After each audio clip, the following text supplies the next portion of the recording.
Yeah, I need it.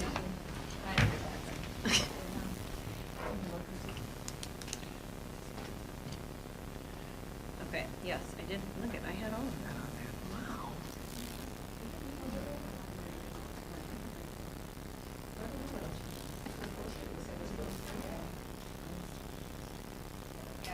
Yeah. We're live now? All right. Is the camera back open? I thought she closed the shutter. Not see us? There we go.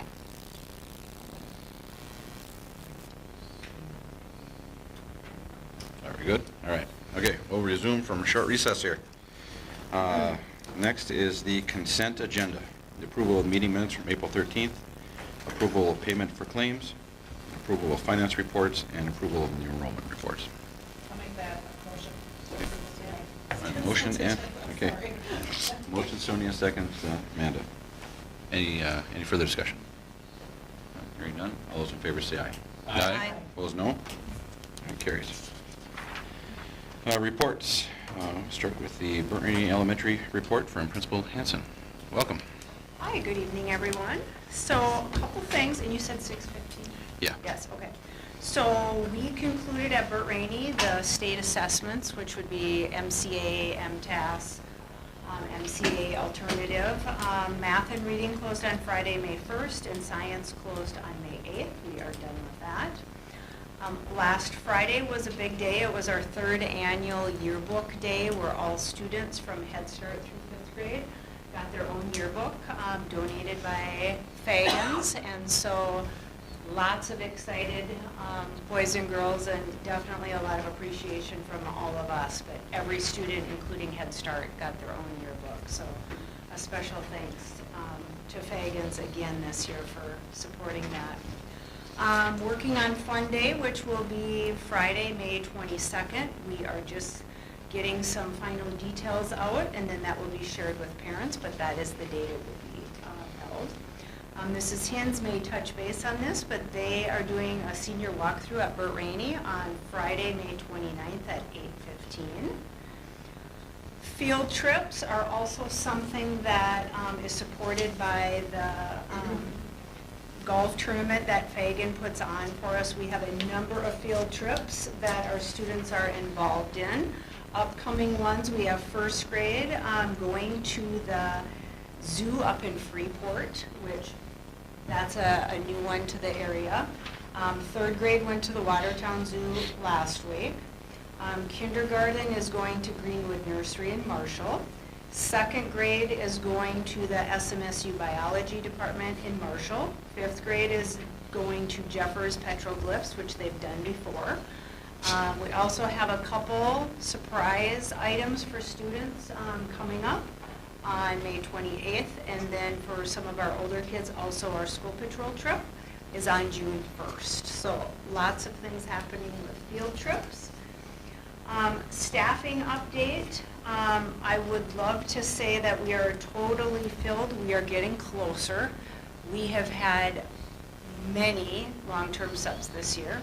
Many are in the building right now, and we're filled right now for this school year, 25-26, but are now working on next year. So I did not want to list names just for the fact that we've had so many, and I'm always a little worried I'm going to miss somebody.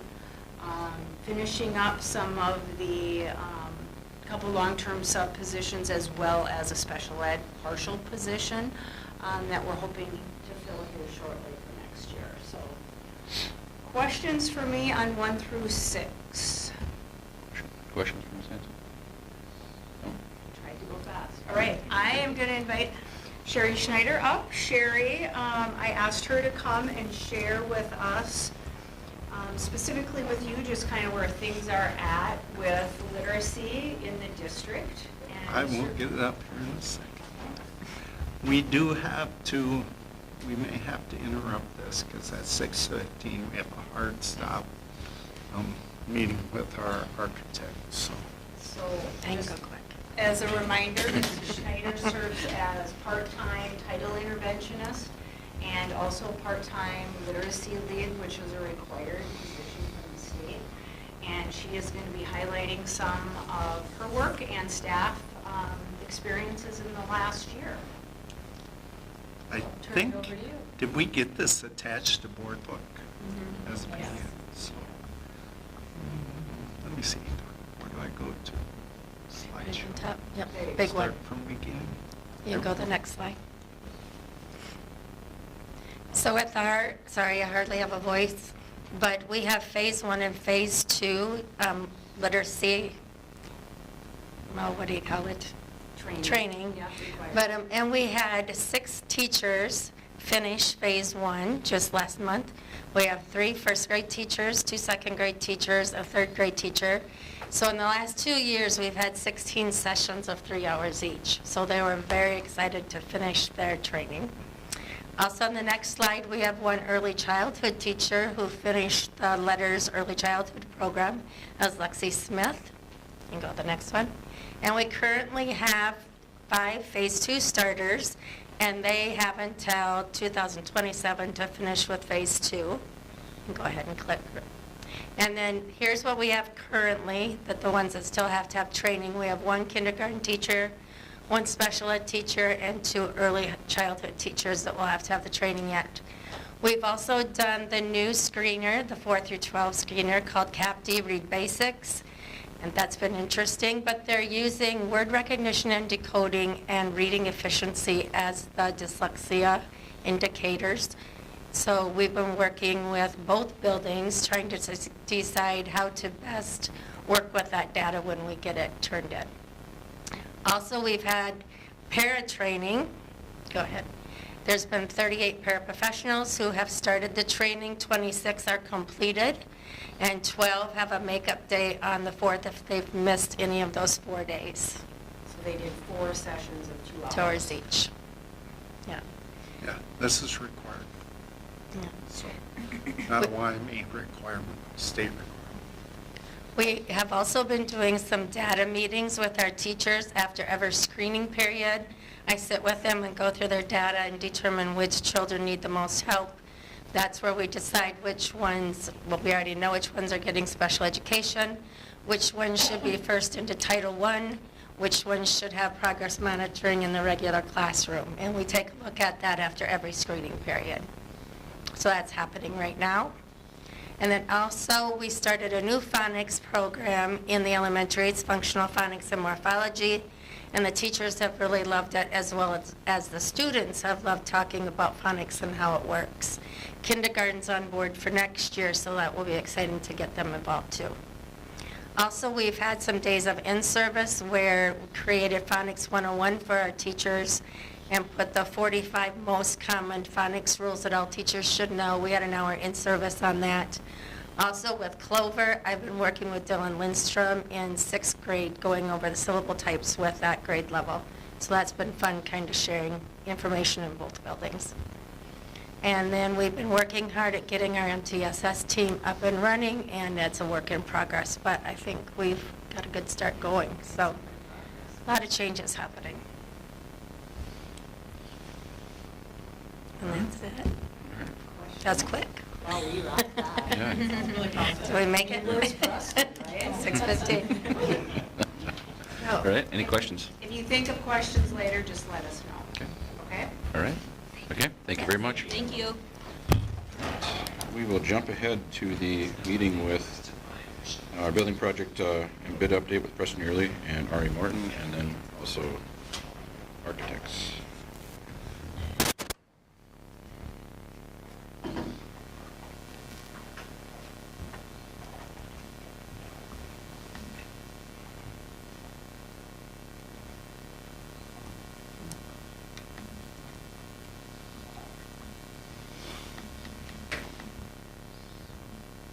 This meeting is being recorded.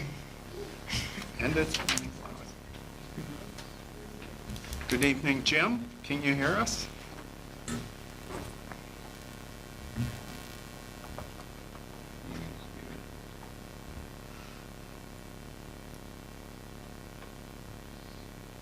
Okay, now I'm unmuted. Okay. Just waiting a second for Preston, but maybe you want to share a few things while we wait for Preston to hop I don't know. was mostly coming to listen. I think I reviewed the numbers Preston presented earlier, so I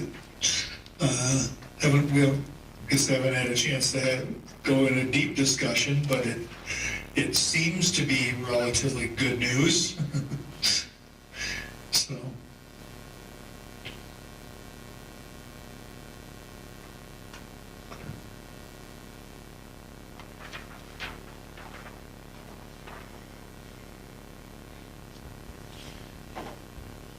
I guess, so we got a minute, Jim. How are the elevation renderings coming for the south side of the building? Yeah, for the south side, we're looking at the screen wall now. We had a meeting on that today to look at that and get that rendering. The view is a little bit harder than the north because we actually have to model in the north is, the ground is relatively flat across that side. The building part is easy, getting the ground to look right is the hard part.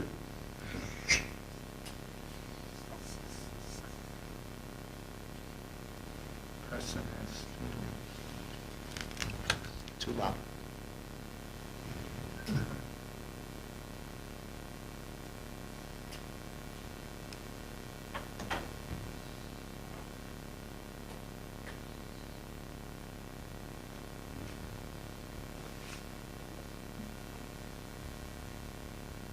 I was emailing back and forth with them this afternoon, so.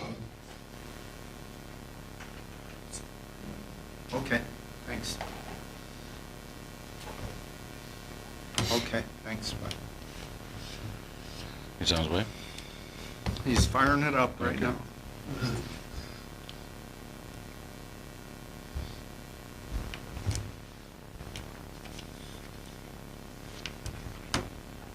And before I forget, if you want, we kind of have all the final finishes. Some of you were here for that, but final finishes set up over there. Denise kind of has it set up so you can see kind of including the precast walls and the block and the brick. It looks pretty good.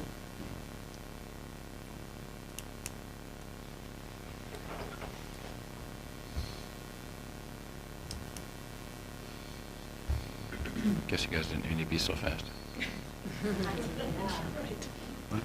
I guess they didn't need to be so fast. Yeah, grill her. Give her some questions. Griller.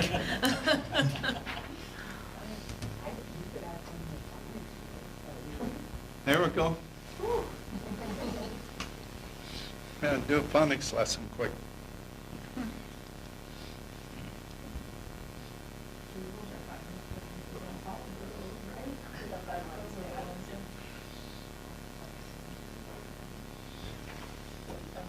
We did give you a hard copy of where things came in. Preston's going to talk about that and some of the bid packages when he gets on here. As Jimmy alluded to, things came in pretty good.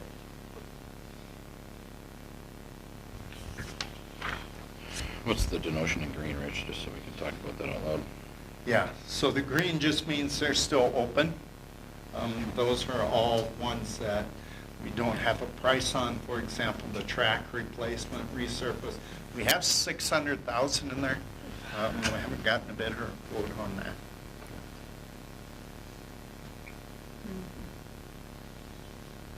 Yeah, I think the only one in this group of bids that mentioned in Preston's email is the caulking.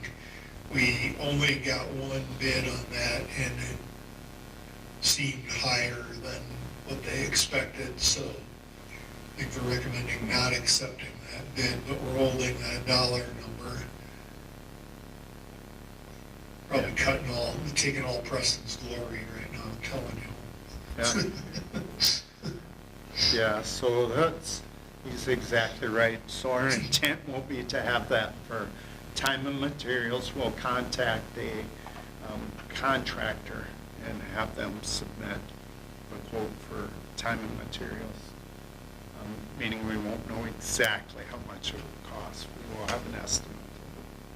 On a similar project, though, Norton did the same thing and came in considerably less than what the bid price was.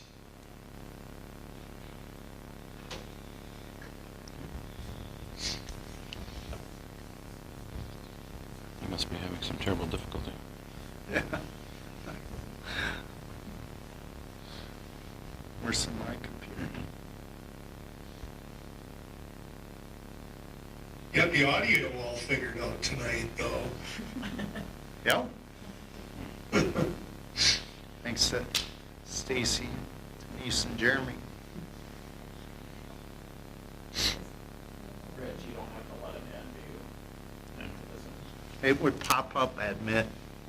You see, future participants.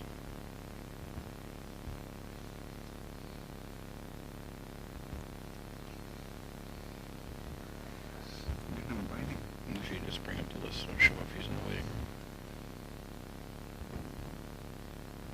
Hit the people, just hit the, there you go. Yep. There he is. All right. Good evening, Preston. Can you hear us?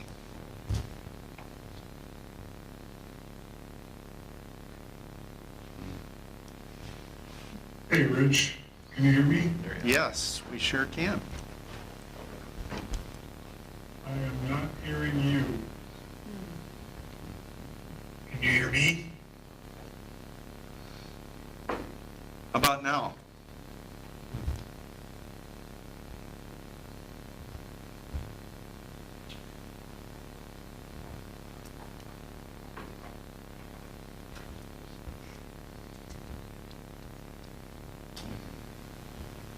You hear anything now, Preston? Oh, now I can, yes. Perfect, all right. Okay. Welcome. So you can share your screen if you would like, Preston. Okay, give me a second here as I gotta pull up the documents. My computer crashed last week, and so I had to have everything reset, and I'm still finding that things are not quite as they should be. I can pull up that big long spreadsheet if you want, or I can run whichever document you want up. Yeah, maybe if that would be simpler, I think that's probably a good idea. Okay, which document would you like up first, the spreadsheet or? Yeah, why don't you put that one up first?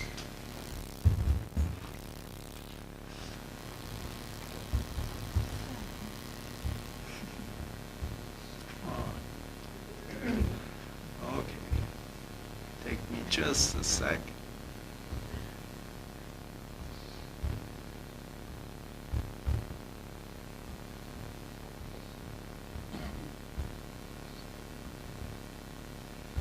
Here is the spreadsheet. Can you see that, Preston? I cannot.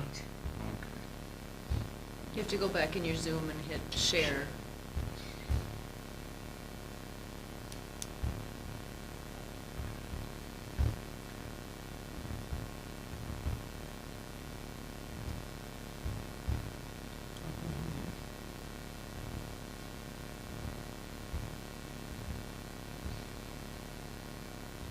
Now can you see it, Preston?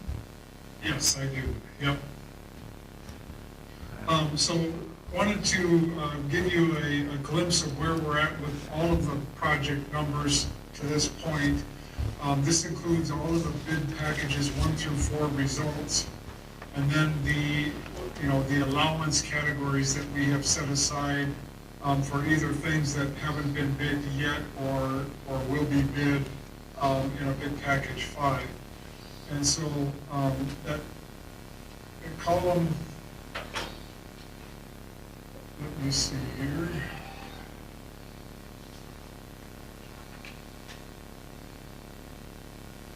So the yellow highlighted items are the categories that we have either identified as future bid packages, or in the case of caulking, where we actually did receive a bid in bid package 4 we are recommending that we would get quotes at a later date, more on a time and material basis, because this number seems rather high for what we think, and we've had success doing that with a few past projects where we have got the caulkers involved more at a timely basis and then having them come in on a time and material basis.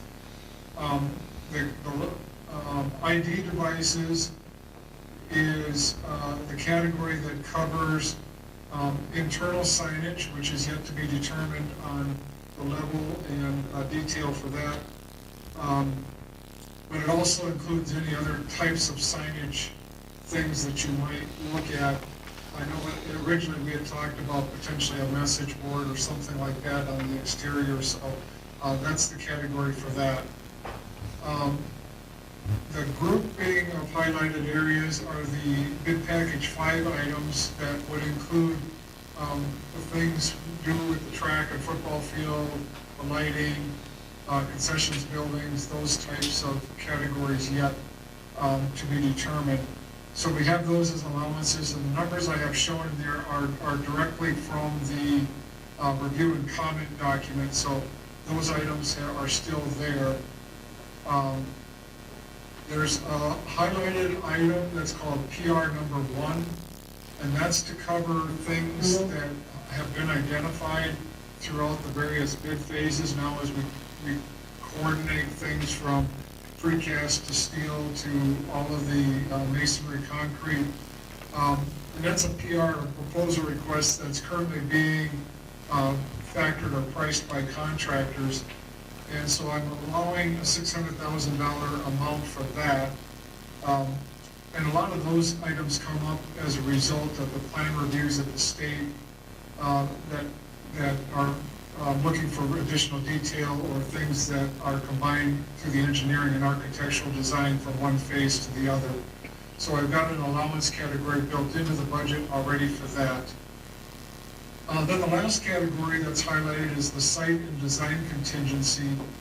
And the contingency categories that we had in through phases 1 through 4, right, we had a line item in this case for that as well. But I'm going to carry a $1.3 million as we get into the site. And then the final designs of bid package 5. The reason I'm carrying a larger number there is we know that our site is potentially challenging when it comes to where granite outcroppings might be or certain things. So I'd like to hold little monies into a category for that as we get through that. Then once we get through the footings and foundations part of this, then we can focus the balance of that towards design of the bid package 5. And then we are still carrying a construction contingency of $2.26 million that we will leave in our construction budget as we go into the project. Then if you scroll down or look at the very bottom of this, we had a bond amount of $74.395 million. This budget right now matches that. It zeroes out or comes out to that amount. And if you remember from the first few bid phases, we were actually going to be over by anywhere from 5% to 2.5%.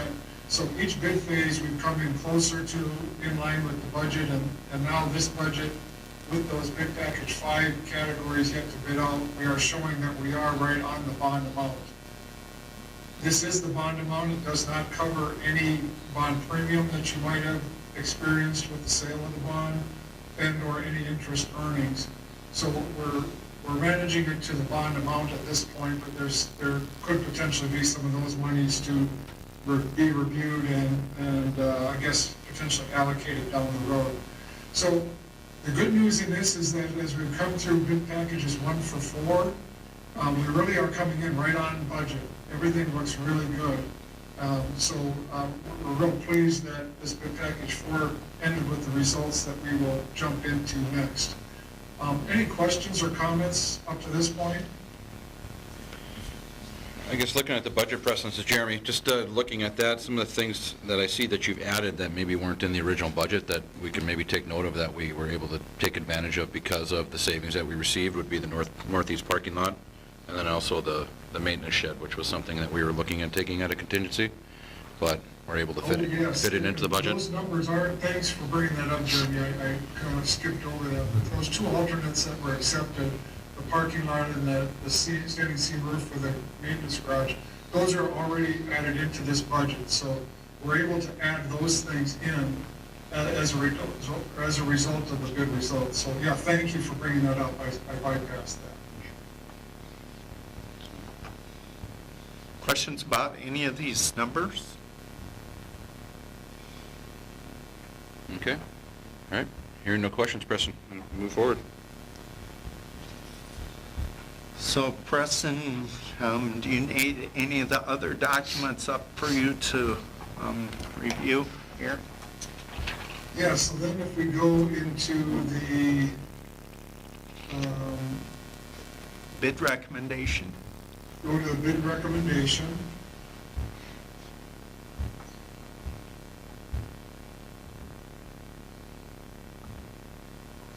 Okay. So this document, as we've done in the other three bid packages, is we've kind of highlighted the results of this. A lot of that is same information, giving you the scope. We did bid out 28 bid sections or bid divisions in this bid package 4.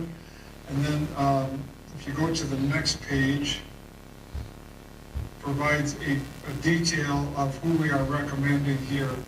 A couple of highlights that I'll discuss here is that in one category, which was the fluid applied flooring, we had to reject the low bidder because their bid was not qualified. They had missed various items in their bid. So we are recommending the second low. That's 9F fluid applied flooring. We are recommending TMI Coatings as the low apparent bidder there. Then as we opened bids on bid day, there were a couple of categories that we were questioning somewhat if they were a qualified bid. The big one of that being the electrical bid 26A, where Wolf River Electric was substantially lower than the next cluster of bidders. And so we had to do a lot of research on Wolf Electric. We talked to them on multiple occasions to, qualify their bid. I'll start by saying is that they're comfortable in accepting the bid at the $6.3 million. They believe they have, well, they've stated that they have everything in their bid that they need to cover their bid division, including all of the theater electrical, all the other components that go into all of the divisions that were bid on in that section. They've given the reason primarily that they missed out on quite a few recent bids, and they went after this one very aggressively because they are looking and really looking to fill a hole in their schedule for this summer going forward. And so that's why they aggressively bid their work in this project. We also did call some of their references to identify, what maybe some of their challenges on projects have been.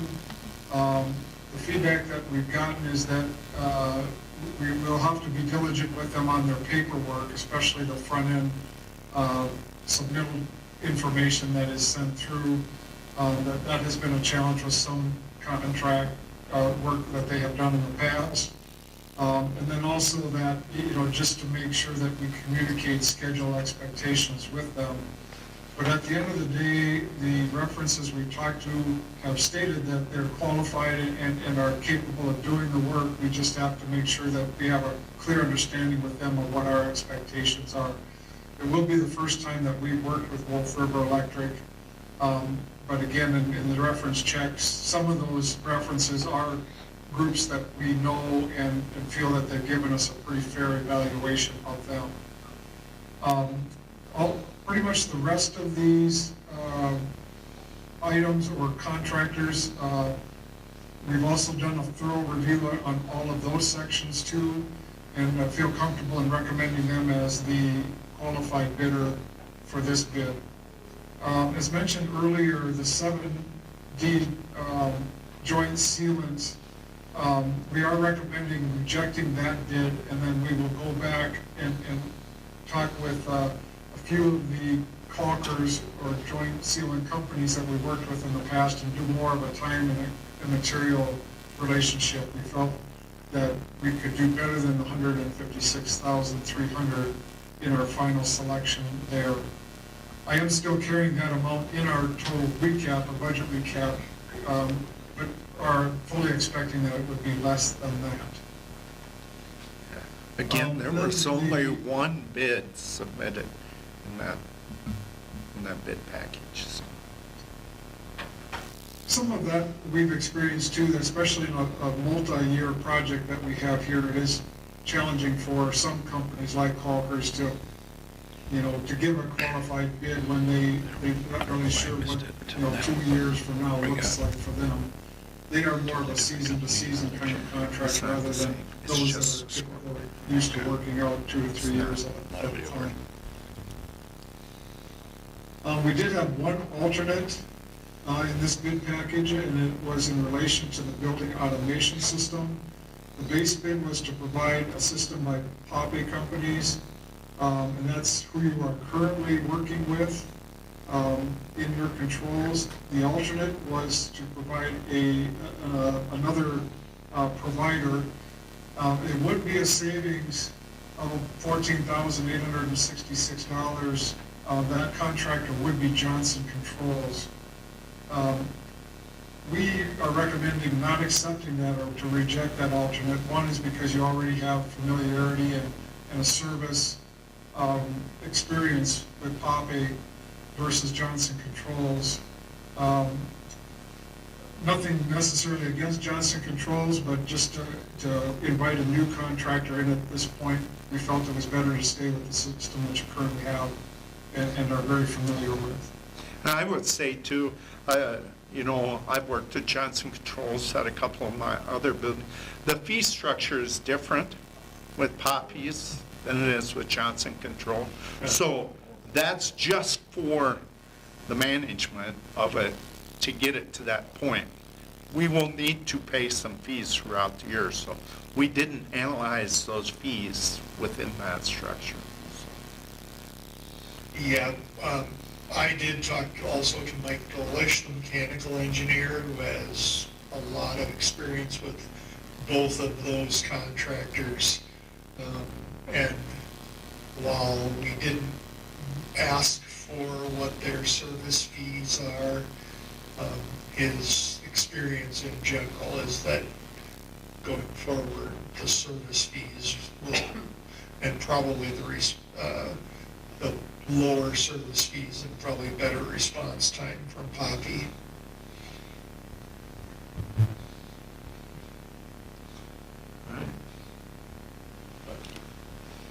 Okay.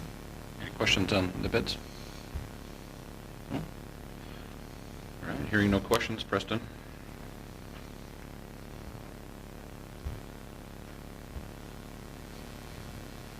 What's the next one?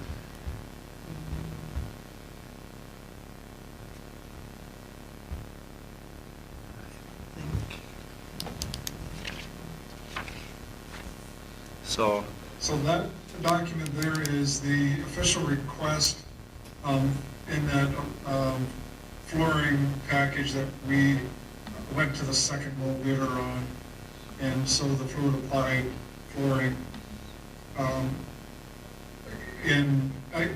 Their bid was significantly low for the scope of work to be including everything, and we do feel that they made an honest mistake in what they missed into their bid, so we are recommending to reject that bid and accept the second low bidder in that category.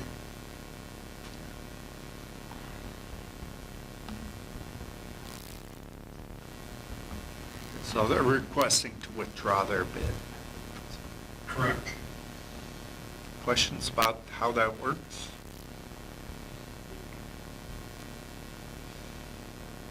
Think so? Any questions? All right. No? All right. All right, any other questions about any of this bid package or things that are tied to this while we have Jim and Preston on there? There was one last document which just gave all of the number side of it for just this bid package. I think that was maybe the first one. Okay. No, Oh, I guess not. no, I'll go. That's it. Maybe it might have been added to the bid recommendation. How many pages did we send on No, I bet it's a separate document. that? Okay. And basically, it was just one last recap of just the bid package itself.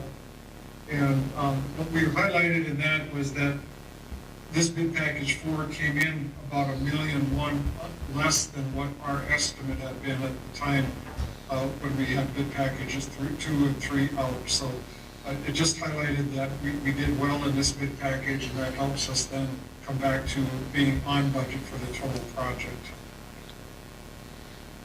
So that's the spreadsheet that, there was one page, and then I believe I sent it out in my weekly update. Otherwise, I will get it to you both, and I will attach it here. Plus, it will be on our website to show all the contractors where they fit, where they rent. So, and Preston, that little over $1 million, that is already readjusted into this budget you just presented to us, correct? Everything has been adjusted into the total budget, so it is with the most current results. But where we were, over in some of the other bids to the estimate, this one is under, so we're kind of evening out in the total budget scenario. So, if we'd have bid these all 4 at one time, we would have come out with the same result. But it just shows you bid package by bid package how we did compared to our estimate. All right. Hey, Preston, can I ask a real quick question? Thanks for the clarification on the electrical. I too did look into that pretty close, seeing $2.3 million from the second low bid and basically $3 million from the average. So I'm glad you did your research, clarify on their credentials and stuff, because that's a big number. It's a lot of money. Yeah, I think I called you the next day because Jeff Partington and I had talked about it and had some concerns, and I checked with the Upper Sioux community also. But I really did expect after we opened the bids that they would request to withdraw their bid, seeing where they came in. And that's, part of the process, because we do see that in many cases where there is a little bidder that has missed something, but then also if they really are needing the work and wanting the work, they're anxious for the work, that they would, continue on with their bid. And that's what Wolf River represented, is that they really wanted this job. They went after it hard. They were comfortable in their numbers. And, that there can be potentially some challenges we'll have with them if there are change orders that need to be approved with their pricing. But it would take a lot of change orders to make up over $2 million in a base bid. So, that's why we're, after doing the research and references, we're comfortable in recommending them. But we will have to make sure that we have a clear understanding of the expectations, and then, treat them as any other contractor, but knowing that, they likely will be trying to make up a little bit along the way if they can.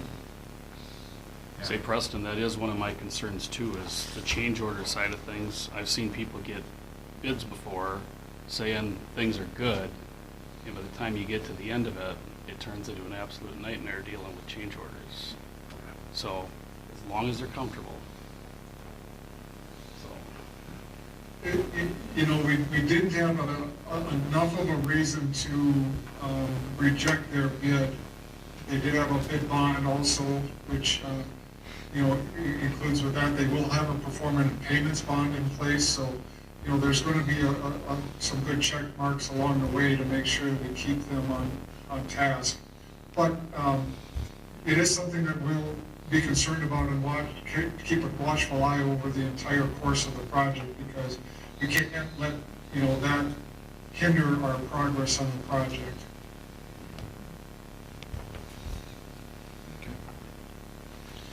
Yeah, I will get this document right here that's showing right there, attached in board book, and this will go on our website. This is the document I don't have attached in board book. Contains all the bids. Okay. All right. Any further questions for Preston or Jim? All right. Hearing none, I think we have a clear understanding of how it came in, Preston, so I thank you for that information. I thank you for the adjusted budget. I think that gives us a pretty clear picture that we are on the right track financially at this point, so I think we're looking good today. All right. All right? Anything else? When are we Aaron? planning on bid package 5, just for the record? I think we're looking to probably get started on that in the next month or so, but be ready to bid that in the fall. I think all the majority of the work that's in that package, earliest it happens, it would be the spring of '27, so essentially a year from now. So we'd like to get that bid in the fall, get the contracts in place, and so that anything that requires material orders would have plenty of lead time to do that work next summer. Okay, thanks, Jim. All right. Yeah, I guess we'll have to look a little bit at the concession building and how that sits relative to the site, because the other construction that takes place in the south side of the site, the demolition of the Y-wing and the career tech will have to verify that we may not actually be able to build a concession building until that summer of '28. So I guess we'll have to have that discussion if we still bid it Okay.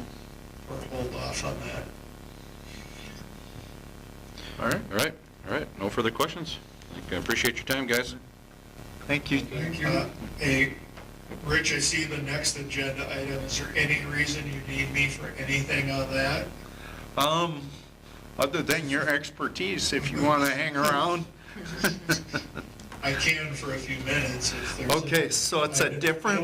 I don't know that I'll have any expertise on it, but I do know a couple things of how Okay. we're set up for it. So it's Rich Reggett's, it's his Zoom, so I'm gonna hop off this one and I'll send something to you, okay, Jim? Well, okay, I guess I don't need, you want me to come back on, or you want? That's up to you. What do you folks? You want It's just- him for the solar Yeah. discussion or not? Doesn't matter. Sure. Sure. Jim, if you All got the right. time, we'll take you. All right, thanks, Jim. Okay, yep, I'll drop off. Okay, thanks. All right, thanks, Preston. Thank you. Good night. Okay. All All right. let's see if we can get- The next presentation we'll have is the Solar for Schools program from Rich Ragetz from Ideal Energies. Okay. So this would be a great time to ask as many questions as you guys can come up with to really determine if this is something that we want to move forward with or if we just like to pass on. We need to have a decision tonight so we can get it, one, figured out, but two, if they are going to incorporate it into the project, we need to start thinking about it right away.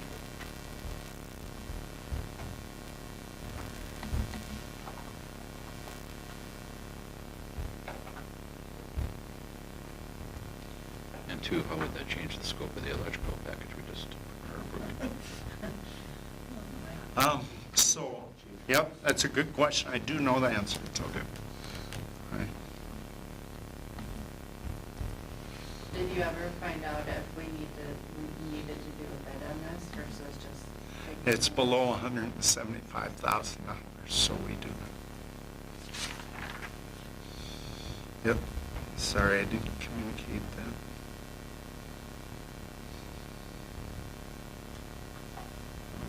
I thought I clicked join. Join from browser.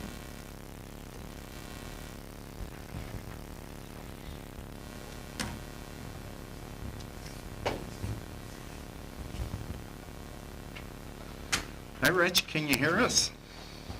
Yes, I can, Rich.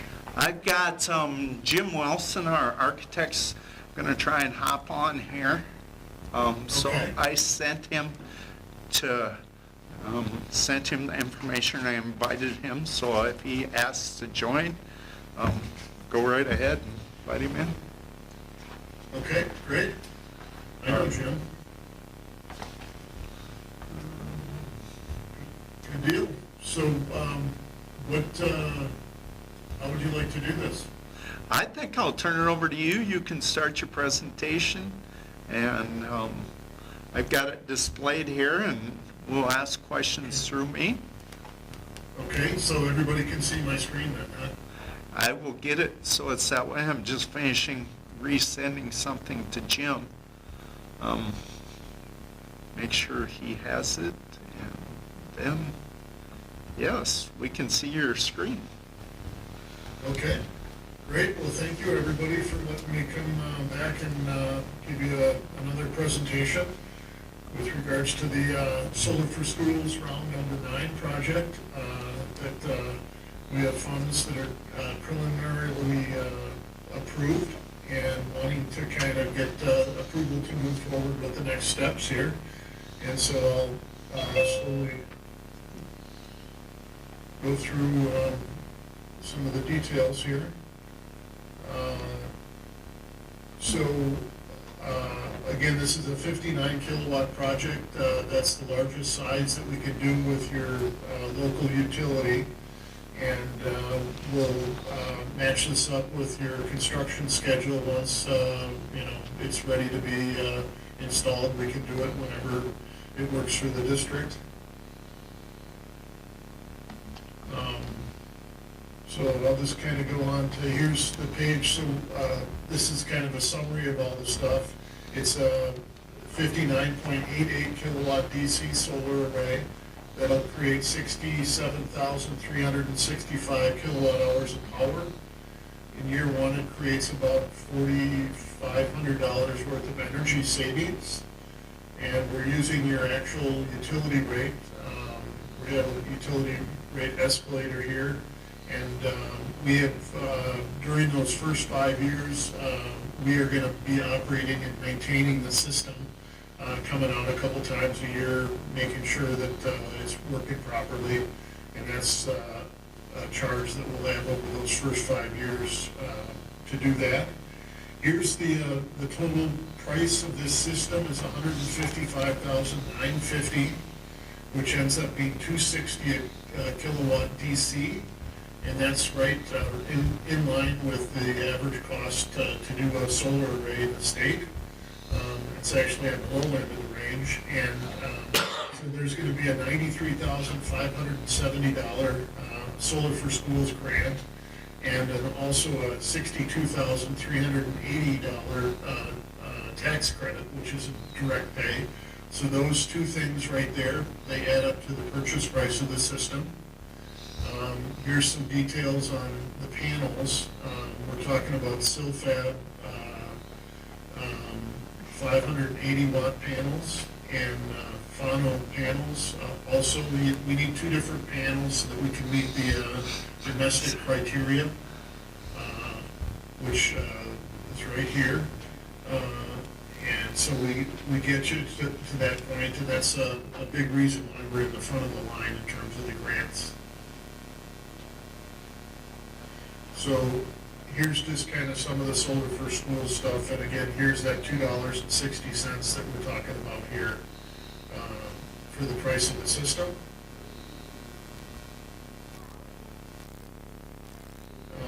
I should go through this.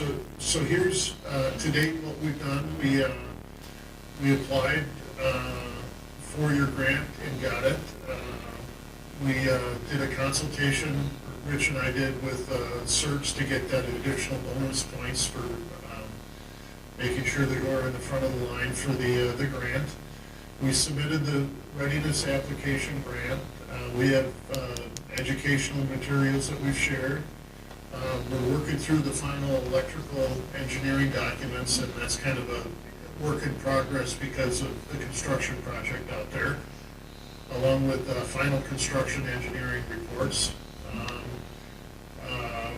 So the preliminary grant reservation, we did find out that you guys have that. There's a full grant that's due by July 2nd that we want to get approval to do that application for you guys. And then we have contracts that I think I got to you, Rich, last week. And then this is kind of an important date. We're wanting to get approval before this date, July 4th, so that we can make sure that your project is safe harbor, which means that we're able to lock in the tax benefits before they expire after July 4th of this summer. And then we'd find out that everything worked with the grant application in August. We'd have the utility application in, and obviously this summer or fall of 2027, we can even kick it in to the spring of 28 if it needed to be with your construction projects there. And that's kind of the timeline on what we're talking about here. And here's a chart of what we're looking at for savings. Again, in that first year, we're looking at $4,466 worth of energy savings. Over the 30-year panel warranty, you're looking at $233,851, and over the life, $387,000 of electrical savings. And then here's kind of the cash flow. We show this like this because there's the system payment, and there's some, you have to pay a little money before you get the grant money back from the Department of Commerce, and you have to wait a little bit to get your direct pay from the IRS. And so this is just showing you each year how that kind of goes out. We have an interest expense here that if you guys had to go borrow money, that's what you probably would have to pay for it. But a lot of the districts just have, I can zoom this in a little bit, that helps. Yeah. And a lot of districts just have money on hand that they can use in the interim. Because, and I'll show you on the next page here, where we have to get a 6% down payment before July 4th with a contract signed, and what that allows us to do is safe harbor your project so that the 40% direct pay tax credit doesn't, you don't lose that, because that expires as of July 4th, but safe harboring allows us to do that. So we have 17 school customers in this round 9, and we're doing this with all of them, where they're all going to do a 6% down payment in June to make sure that the project is safe harbored over the life of it. And this is stuff that I sent, and I think everybody on the school board should have a copy of this, right? They do. Okay, so there's a lot of numbers and detail in here, but basically you should have all of the money within, you know, the first, I would assume within 9 months of all of it coming together. And then I just talked about the 40% ITC, how we go about doing that. Maybe I'll reduce this a little bit. This is also something we worked with to make sure that it was eligible for the 40% tax credit. There's some stuff we have to do behind the scenes that really doesn't matter to you guys.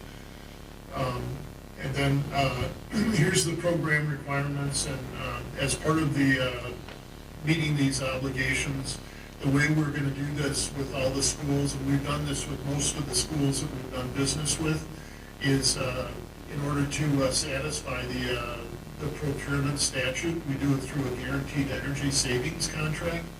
And it's something where we promise that your project will make money, and as a result, we can do it through a guaranteed energy savings contract. I don't know. One thing we have to do is, and I have the language together, is you just have to publish something in the paper before your next meeting to meet the statute technically. And there's more details on that, but it's just a tool that allows us to do this with you and meet the Solar for Schools, all their criteria. And so, I know there's a lot of information in here. You know about IDEAL. We've done, to date, 91 school projects and 231 total school projects in the state of Minnesota. And we have 17 projects in this round 9 that we're working with, just like your district. And that's about, I don't know, there's a lot of detail that you guys can read on your own, but that's basically it. Do you guys have any questions of me that might be helpful to get answered? Or? Okay. Anybody have any questions for Rich?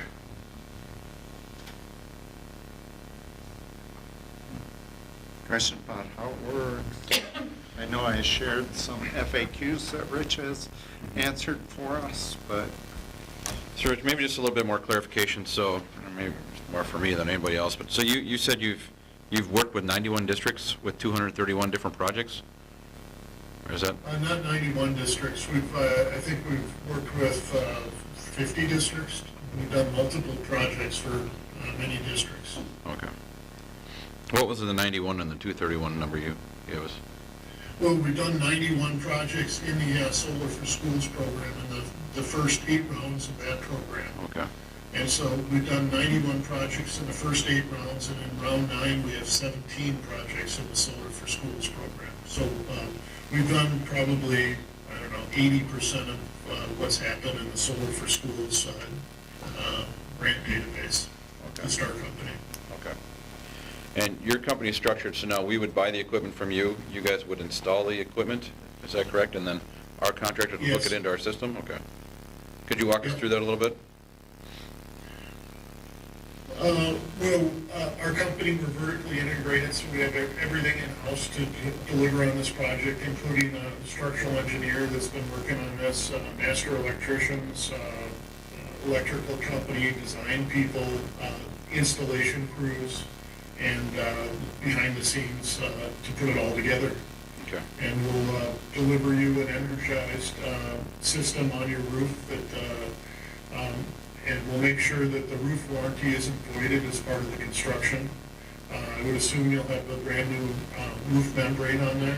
Yes. And we work with every roofing manufacturer in the state, and we have to do pre and post inspection stuff. And there's all kinds of stuff that we work with to make sure that it's not voided. So that's another deliverable we'll provide that is nice for districts.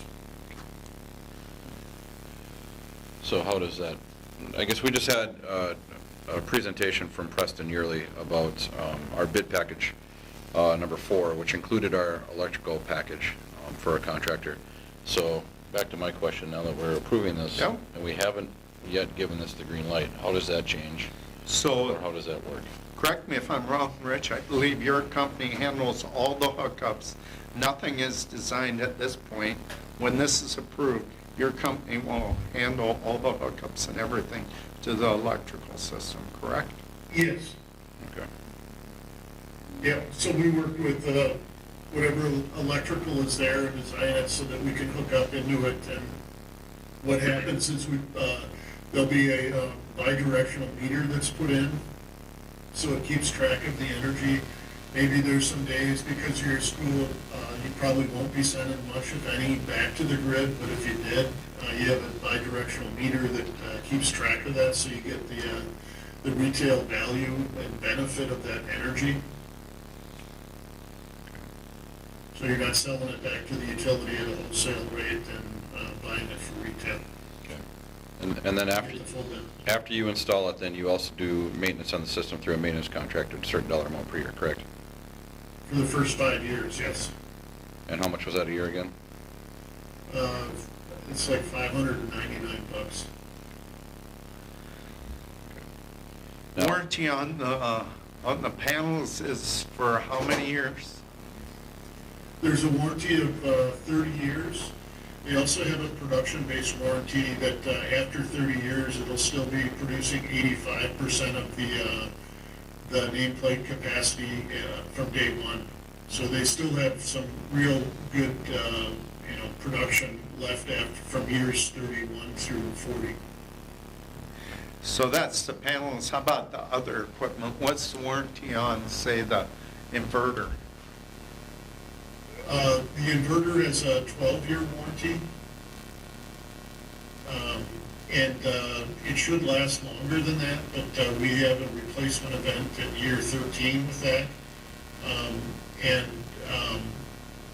You have a 25-year warranty with the racking, and all of it, other than the inverter, should last the lifetime.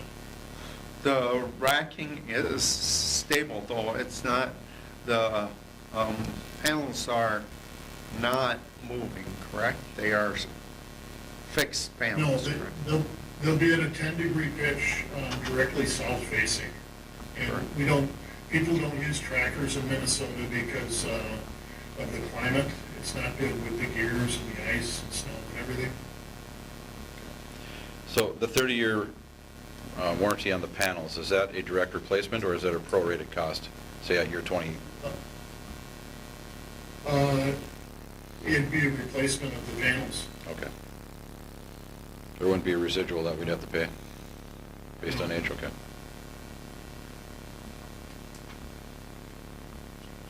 In your, information, it talks about us having to cash flow this. So essentially, we're having to pay $155,950 and at the mercy of the government paying us whenever they get around to it. Well, you have 70% of the cost is through the Solar for Schools or Department of Commerce. And that will happen quickly, and then there's a direct pay that will help you with in terms of doing the paperwork for that. And so you have to, that's a form that has to be filled out and given to, emailed to the Department of Treasury. And, hopefully that turnaround is a 6-month turnaround, plus or minus.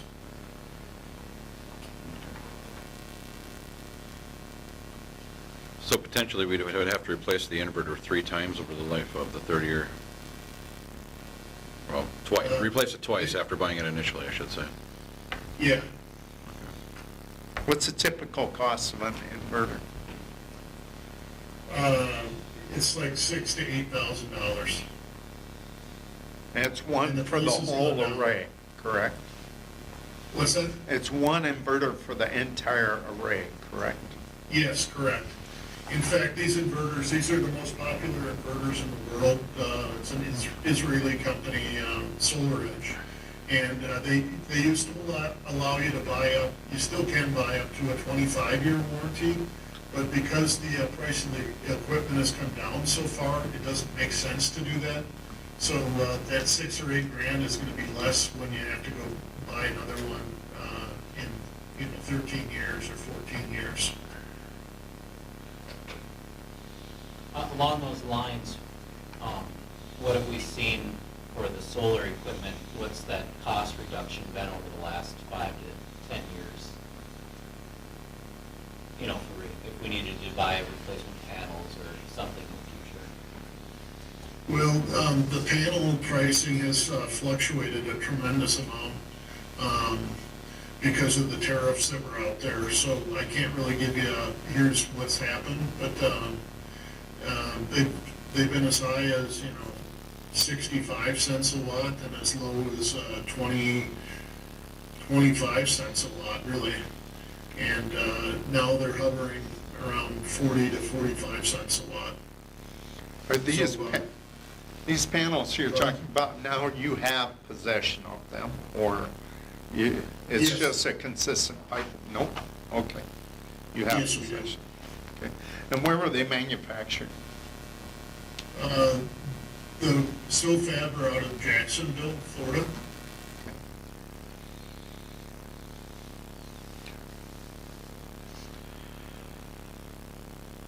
All right. Any other questions? So one question here, so looking at the removal, so it looks like they come down in small sections, is that how I'm following it? That was one of the Did questions. you hear that, Rich? What happens when you have to move the panels? No, as far as how do they get removed? I mean, is it like individual panels? Do they come off in big sections? What do you do with them? Yeah, When you there's- fix the roof? Individual panels, yep. Okay. So if you have to take it off the roof, you have to remove each panel from the racking, and then they would stack up, and you would then remove the racking in its entirety, correct? Yeah, and thinking about years down the road, I mean, the good news, this will be on a brand new roof section, and having solar on there, whatever roof section it is, will give it a little extra life because it blocks the roof membrane from, natural elements. But because you have a small size system that you wouldn't have to take it all off of the roof and palletize it, you could probably take the panels and the equipment and put it on a different roof section, replace your roof section, and then move it back type of deal. We had that condition with you at Cottonwood at Lakeview. We re-roofed the section that you've got panels on. Yep. Was that a new roof at the time they did that, or was that an existing roof they'd added to? I don't know when the panels were put on, but it was not immediately after the original construction. Okay. So, yeah, it was an existing roof. Okay. At probably middle of its lifespan, maybe? Probably, yeah. Yeah.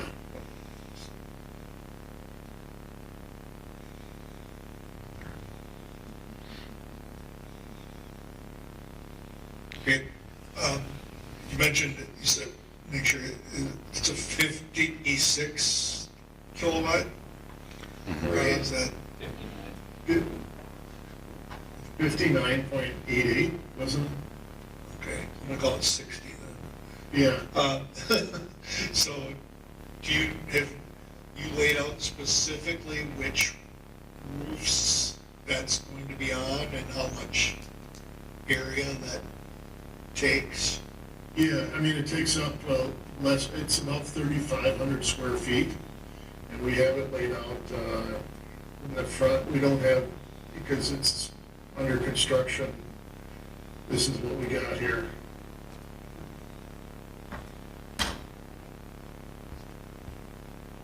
Right. The green are the areas that are structured for it, so. Yeah. Okay, so that if the blue is the array? Yes. Okay, just so you know, that section of building will not be complete until the summer of '28. If you were to move it east to one or both of the other two sections, those would be the summer of '27. Okay. So we can look at doing that maybe so that we don't, then we easily meet the construction timeline that they'd like us to follow. So I can work on having our team see what it looks like on one or both of the other sections. Okay, the other thing that may apply, the main electrical gear is all the way to basically, if you go straight east where you're showing the array, it's all the way to the east edge of the building, right there, right where the cursor is. So if you were to put it over that first green section, which is the auditorium. Where's this costing that he? That would be the closest to the main That's the first electrical page, service. No, Okay. but he had the That's cost great. estimate of what it was gonna save us, or the, Okay, It's so in we'll that have. same document, the very first. Is there rooftops and stuff on top of that roof? I mean, is that gonna affect, it looks like a big green roof right now, but I'm pretty sure there is stuff Like- up there. Vents and, Yes. There's a couple where the yellow is, you can see the red squares Yep. are smoke hatches over the stage. Yep. I think there are two other relief vents that are shown kind of as red squares. So these right here? Yeah, but those are just like intake or Okay. relief hoods, but there's not air handlers on top of any of those roofs. Okay. All right, well, we should easily be able to get it moved over to these two sections if you want to get it done in 2027. Document is submitted. Keep scrolling, Would you see the panels from the ground? keep scrolling. Down. No, they sit up about 2.5 feet on the roof, and they're typically Set at the least a roof. 10-foot setback from the roof edges to meet ADA and other OSHA requirements, so that you're probably not going to see them from the ground. That might not be there. Probably, or you're not? That was a different answer. I would agree that where they're shown now, that distance from the roof edge, you're not gonna, Yeah. unless you put them up on higher stands than I've seen typically. 10-degree stands stay pretty close. No, it goes up to his presentation. No, up to the recent presentation. Keep going. Oh, sorry.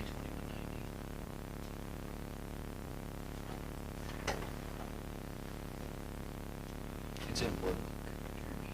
Yeah, the proposal or the ISD 20, Solar proposal. solar proposal.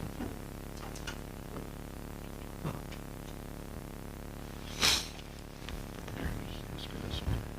Sorry.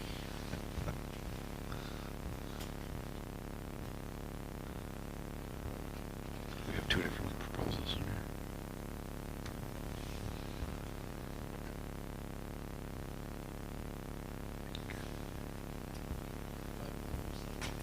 Okay.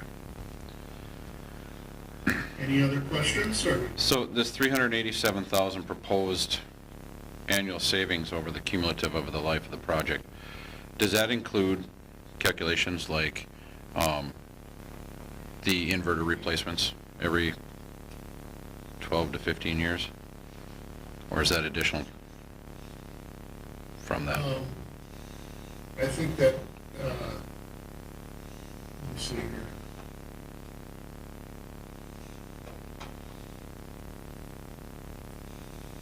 Page number is 13. 13. Yeah, so we do have that included in here, so here's year 13.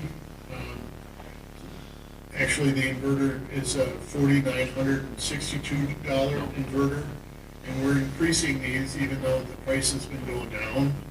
I think they have a 3% escalation, so here's year 13, year 25, it goes up to $7,500 basically, and then 13, 25, and we don't show, here's the year 37 of 11,329. So those numbers are included and netted out in your savings number. Okay. So All we'd right. like to try and include everything in here that you're gonna. Yeah, I appreciate that. I did not see that, so I appreciate that. Thank you. Yeah. What, you must have used an inflationary rate for your annual savings. Kind of what was that rate you used to calculate those increased savings as we get into years, 5 through 40? 4%. Okay.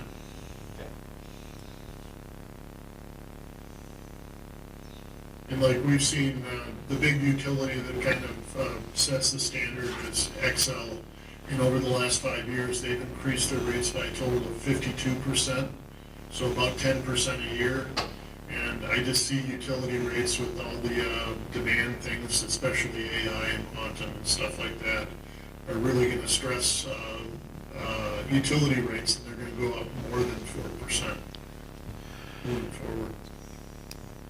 So something we haven't covered here is you wouldn't be able to install them on the roof, Jim, or the roof of the gym because of timing. So talk about the grant timing a little bit more again, about when we'd have to have this commissioned and installed by.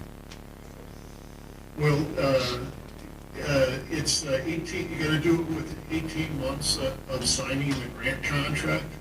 And we're saying that the grant contract will be signed probably August, September, October of this year. So that we have 18 months to install it from there. Okay. But they also allow you, I think, a 6-month extension if you need it for extenuating circumstances, and this is something they probably get granted for. So we'd be happy to do it 27 or 28, whatever works for you guys. So it could go the location we wanted it to then, based on that theory. I think so. Even on top of the high school wing, closer to the electrical service than us. But that's no more cost to us, so. Right. That's It's a reinforced roof over the gymnasium, I think is one of the benefits of why we're looking at it there. That's correct. Okay. All right, any other questions that the board has to consider? No? Okay, well, we'll take this information into our discussion when we move for approval later in our agenda here. Okay, great. Well, thank you very much, everybody. Okay. Have a Yeah. good evening. Thanks, All right. everyone, for the patience. Okay, all right, thank you. Yep. All right. All right. Have a good night. Yep.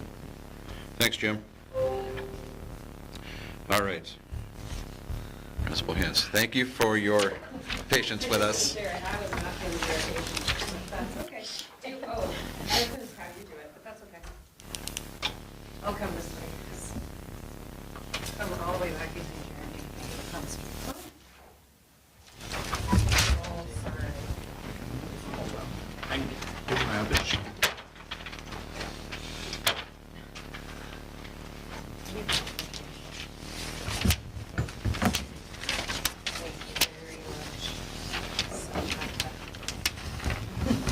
Wow. Let's knock everything over, it will be just fantastic. It's going to be worth it. We made you wait, so it's our fault.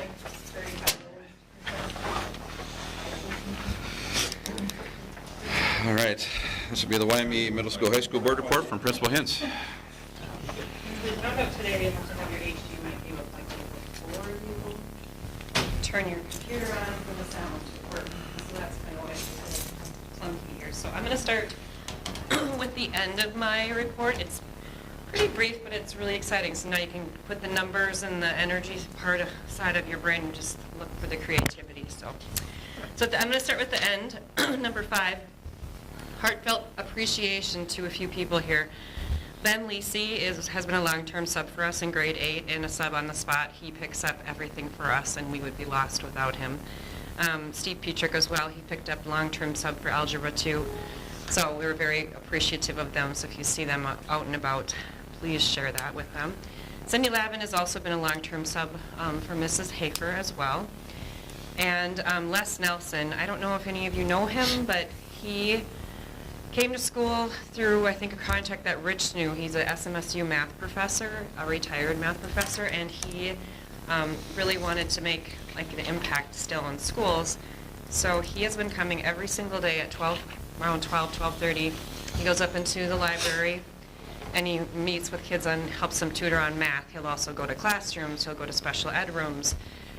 Sometimes I just see the kids like, where's Mr. Nelson? I want to talk to Mr. Nelson, and sometimes it's not even about math. But he has been such a great resource for us, and I hope we get to continue that partnership next year. So if you know him or see him, please thank him for us. Okay, whoops, that's my weird picture. Sorry. Never know what might pop up when you're doing things like this. Okay, let me grab my board report. There we go.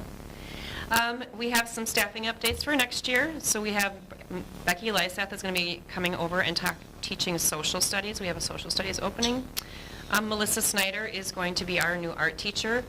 I can't believe how the pieces fell into place. She actually is from the Canby Porter area and graduated from Dawson High School, but now is out in Eastern Michigan, and she is finishing her master's right now, and we were worried about finding someone to come in the middle of the year, and she can do it, so it's all just falling into what's the word? Place. Place, thank you. It's been a day. So we're really excited. She's coming here on Thursday to tour and hang out with Tammy for a while. So Carrie Holt is going to be a paraprofessional for us.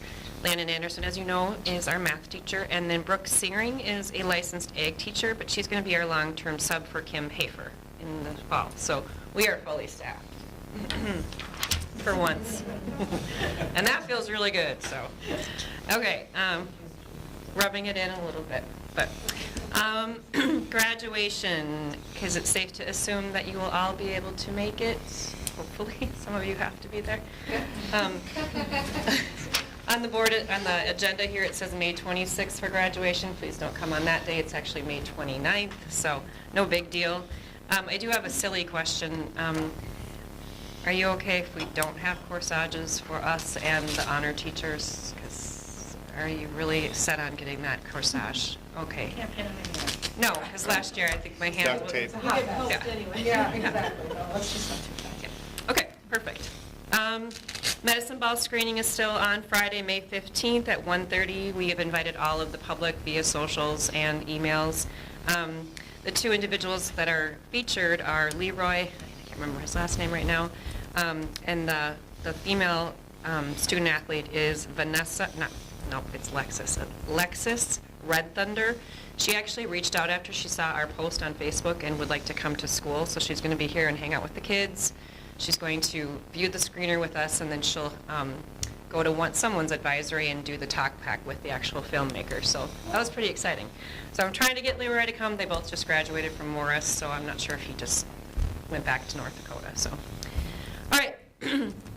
This is what I was excited for you to see. So our kids, when they went to the Band and Choir Festival in, is that not working? Hold on, I don't think I did it right. When they went to Disney, this is what they got to do. The first one is, hold on. Okay, so this is from Mr. Davidson and Mr. Osmond. They said, we've received our final edits of our videos from the Band and Choir trip to Orlando. The two videos, one for band, which provided 100% of the music heard, and the one for choir, who provided the vocals to an orchestra background. So the first one you're going to hear is the band. So everything you hear on here is our kids, and it's amazing. The voice acting for character dialogue was done by the students and was edited into both videos. Some sound effects were recreated by the students, such as flicking switches into microphones, having the band and choir stomp for the sound of the bed hitting the wall, and having band and choir kids scream for the fish. All of the other sound effects were taken from a library, but were voted on and chosen by the group as a whole. They are very proud of this work, and it's pretty cool. So it is 6 minutes long. I will show you like 3 minutes of it, and then we can go to choir, and I'll show you 3 minutes of that. So you can view it at home. However, there is a, you cannot share this on any type of social media that you have. Or you'll get in trouble with Mr. Schneider. And Universal Studios. Okay. I'm going to get it to about 30 seconds. So here's the band.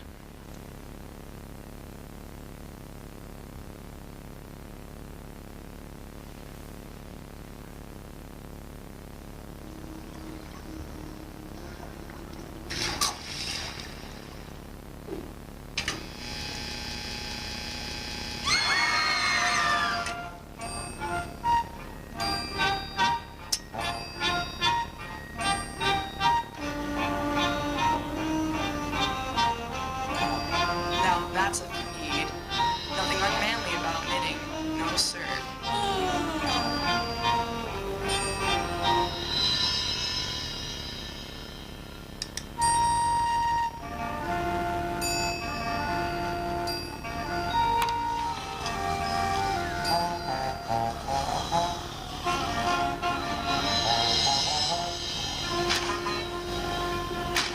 Look at that!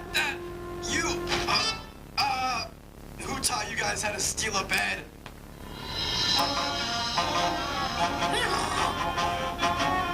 Shh.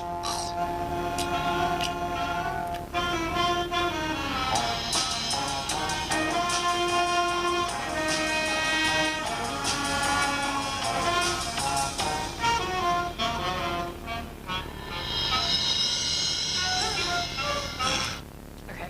So you get the gist. Denise, did you add anything? It was really cool. Haziel, voice of the Lorax. Denise even had a part, didn't you? Yeah, didn't you have?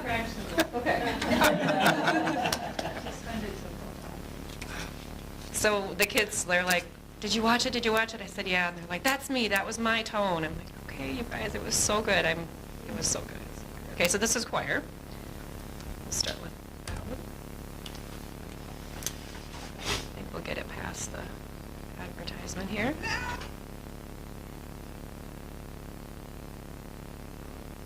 There.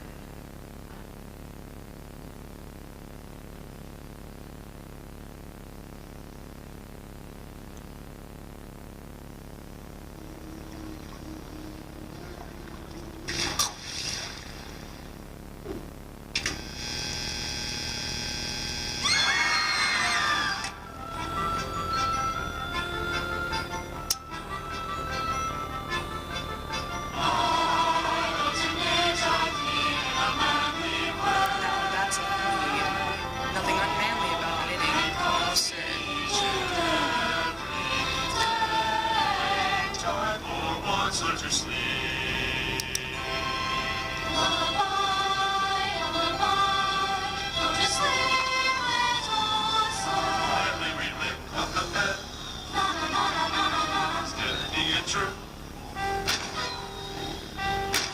Look at that! You! Who taught you guys how to steal a bed?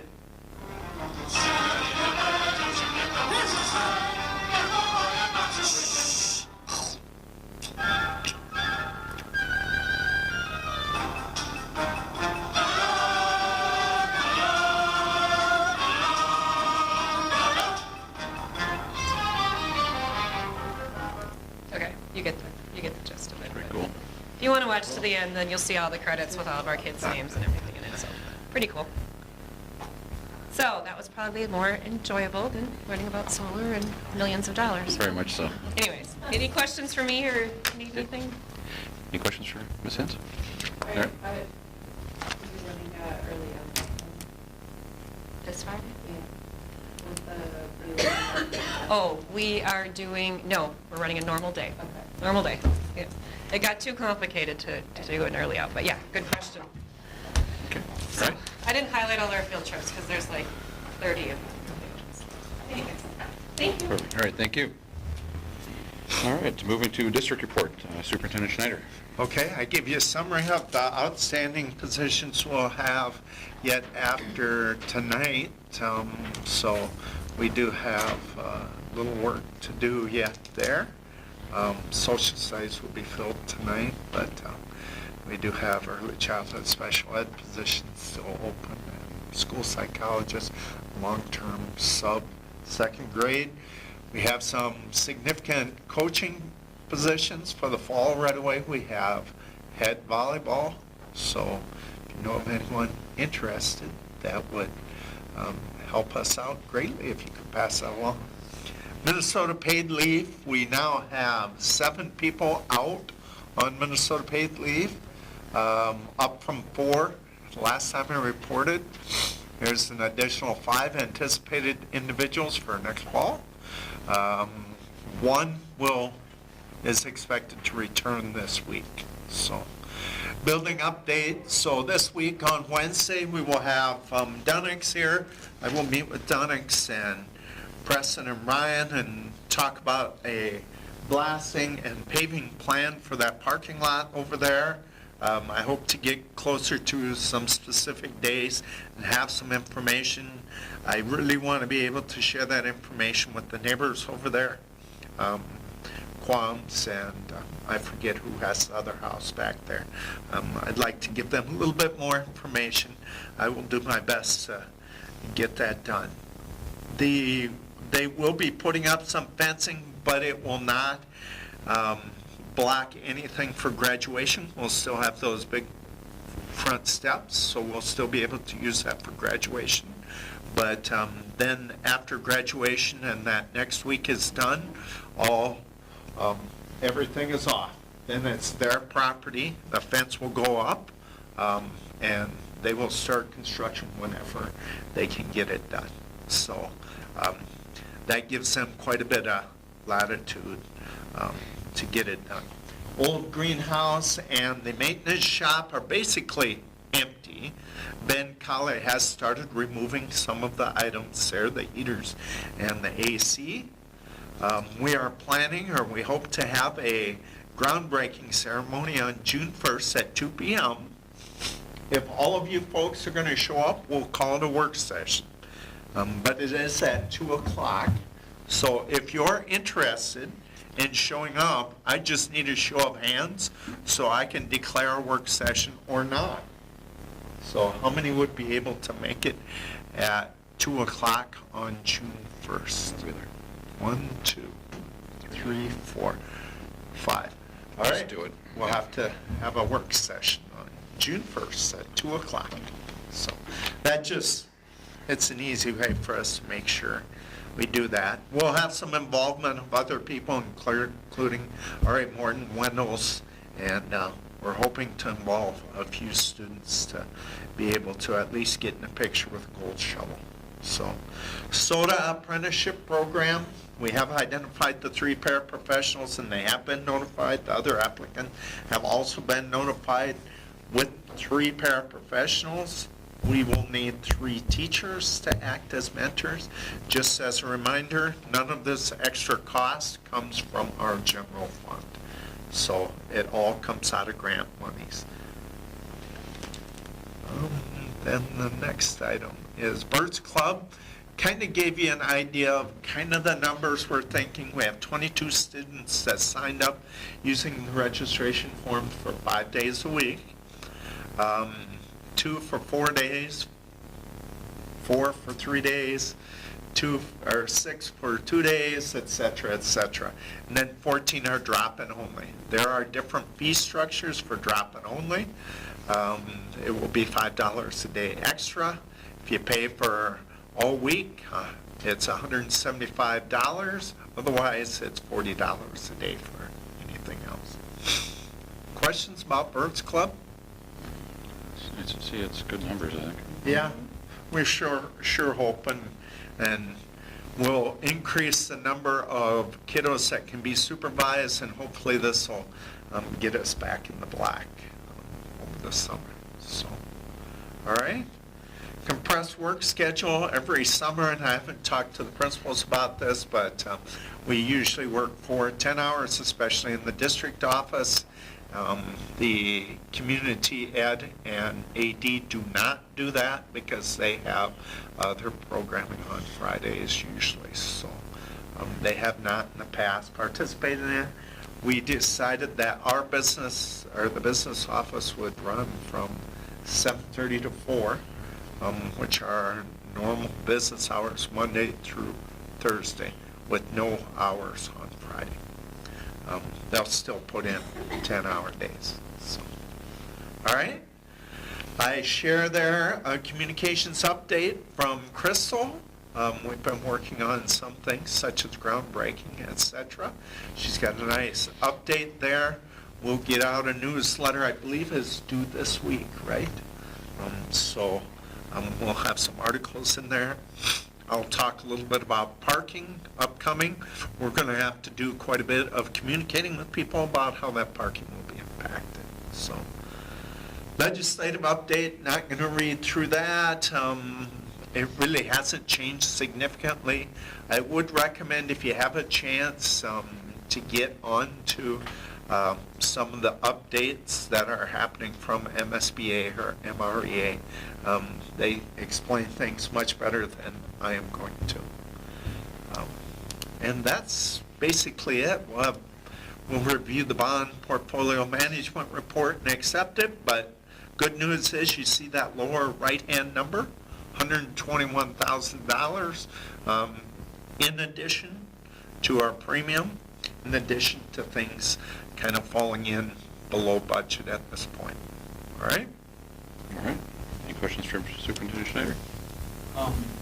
Being good, sometimes we just get an update from Crystal on the marketing plan that's been developed with Taylor, kind of how that's progressing. You mean the communications plan? Communication plan, yeah. We are working on that. Really, it's kind of I mean, The does- thing that's holding it up is me, because I need to read through it and see a vision of what that looks like. Yeah, no, just to, at some point in the future, I know it's a work in progress and we're still making construction timelines. Okay. Any other questions? Mr. Schneider? All right, thank you very much for the report. Moving to committee reports. The Finance Committee met on April 15th. I'll share a report from that.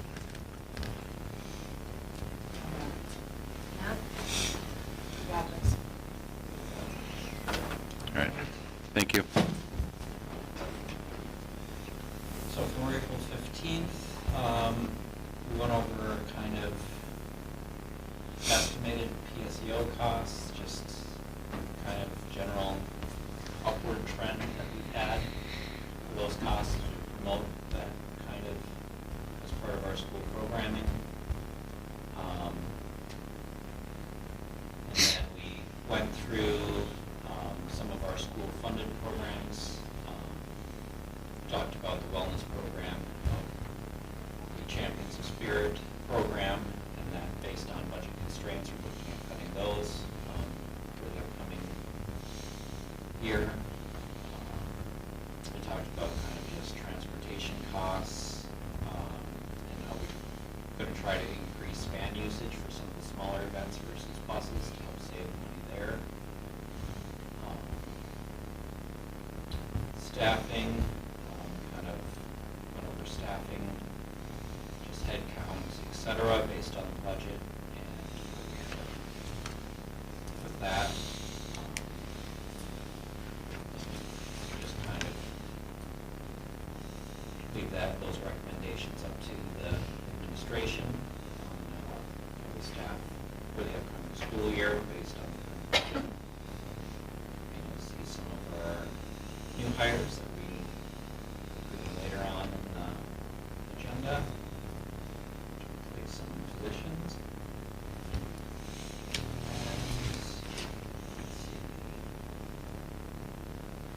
We kind of went and talked about Birds Club, just the current deficit that we're running under, and kind of hopes for the future as we progress with the new school and the space down there. And then kind of our reserve budget, we're not really getting into that. It's about $11,000, $12,000 at that time. So kind of an expected expense that we saw, just getting this up and running. And then we talked about summer staffing. The estimate at the time was 1 adult and 2 student workers. And it would be kind of split shift to cover the full hours of the day, making sure there was always an adult supervisor there along with the student or whatever we need for the head count. Kind of came into place, which we saw tonight was roughly 34 full-time. If you add up all the part-timers. Went through rates and fees. Forget, is the fee schedule approval on your side? That's in June, I think. Yeah. So just kind of initial proposed fee schedule. Changes, activity passes, nothing too substantially increase, but there was some increase we looked at there. And then we talked about compensatory aid. And right now, as the estimate stands, we're looking at about a $62,000 loss for fiscal year '26 and about an $87,000 loss for fiscal year '27. But that all depends on what the legislature comes up with for rules on this, so that's still in the air. And we talked about having an additional meeting around June 3rd so we can review the budget ahead of full approval at our June regular meeting, so we get a good look at those numbers. And that about summarizes that. Okay. Miss anything, Jeremy? All right. Thank you for that report. Next was Negotiations Committee, met on May 5th. I ditched on them, so somebody else will have to give that report. Yeah, I think we just kind of reviewed a few things, and I think we'll talk about it in closed session. Okay. All right, we'll move then. All right, next is the monthly bond portfolio management reports.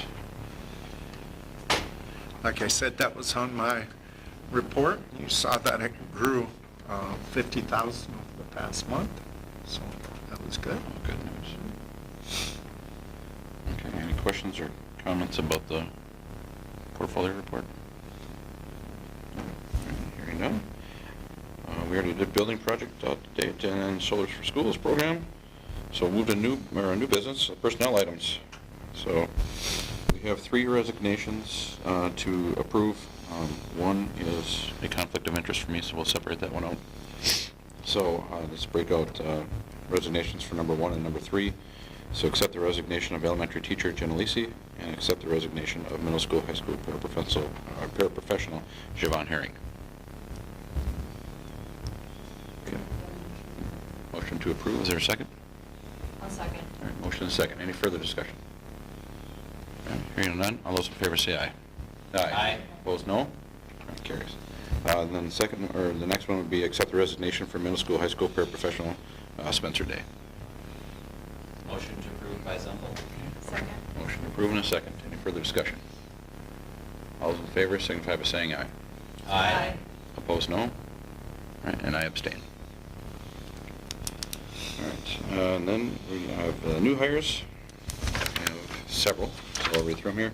Approve the employment for middle school, high school art teacher Melissa Schneider, middle school, high school social study teacher Becky Lyseth, elementary teacher Tammy Dandaran, a .6 FTE for ECSE teacher Leslie Refslin, school readiness ECFE teacher Ashley Tischer, and long-term substitute middle school English teacher Brooke Searing, middle school, high school paraprofessional Carrie Holt, summer student technology assistant Annalise Jan, and summer student custodian groundskeeper Dane Hildall, and assistant dance coach Chelsea Lindeman. Motion to approve. Motion to approve. Okay, motion to approve. Is there a second? Motion and a second. Any further discussion? All right, hearing none, all those in favor say aye. Aye. Opposed, no? All right, carries. Next is to approve the SOTA Journey Worker Program Memorandum of Understanding with EMYME. Okay, we worked through this with EMYME. This will cover the teachers that normally we used to call them cooperating teachers, but this is a different program. So they are called Journey Workers.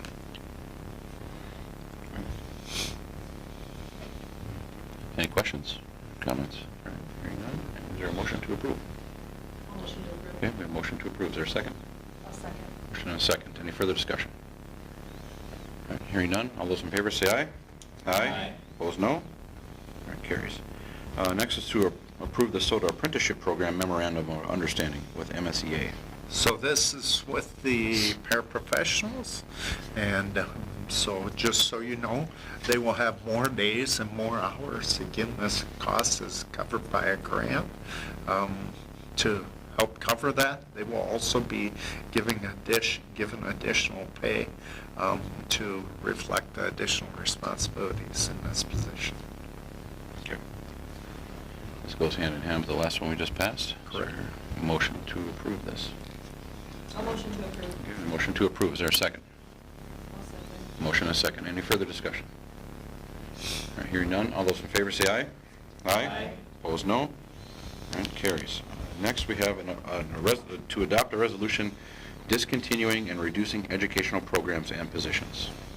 Okay, so in the agenda analysis, you'll see there's basically 4 items, 2 of which are personnel. The resolution deals with the personnel, all right? So I don't know if you want to start there, if you want to start with the reduction of the other programs, but my recommendation is all of that is approved. So this needs to be 2 separate items? Correct. Well, the resolution's got to stand on its own. Okay. With roll call vote. That's just for the personnel, and then Correct. just a regular vote for the programs. Correct. All right. So just for clarification with the personnel part of it,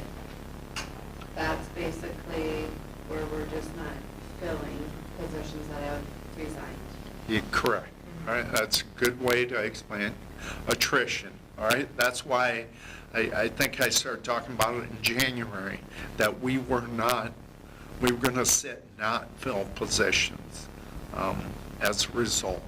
Normally, we would give the employee notice in February, March. We could string it along to April, but we did not need to give anybody notice because attrition took care of that. Yeah. There's just a lot going on in communities around here, so I just wanted to make sure that that was clear to everybody in our communities, that we aren't having to send a letter to a teacher, that we're just not filling positions that, for people that have resigned. Correct.